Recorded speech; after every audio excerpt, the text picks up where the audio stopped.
Ladies and gentlemen, welcome back to Gears Feed. It's been a while since the last Gears title was released, and will be a while until the next hits our doorstep, which means we are in what I would call the Gears of War rut. That time in the game's life cycle when there's no new Gears for a long time yet, and content for the current iteration has slowed down, making it hard to produce content and keep that enthusiasm that tends to drive you early on during a game's tenure. Sure, there'll be special events with the odd character skin, but let's be honest, it's slowing down, it's inevitable. A tweet from Shadows caught my eye the other day expressing his frustrations with the fact that he's falling out of love with the game a bit, and the fact that there isn't much to cover, which is completely normal and warranted.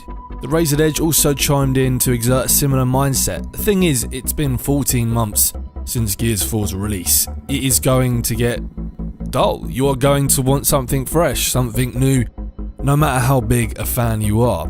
The problem for creators and fans of the Gears franchise, much like Halo's, is that it isn't an annual franchise, yet it is still your typical AAA shooter. You have your single player, your versus, your multiplayer, the additional fun mode like Horde in our case. But Gears of War isn't an MMO, it isn't an RPG. As cool as that may be, it's not a Destiny or The Division.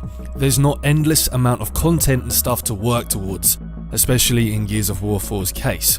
Gears 4 has a huge flaw when it comes to rewarding players through progression, because there just isn't any, hardly at all. The majority of what you can unlock is through RNG, so you essentially have very little to show off and work towards when playing online. I don't think we'll ever see a Gears of War open world RPG, well, realistically, but how unreal would that be? It would be insanity. That's probably why I can't even think where to begin on how that would actually work.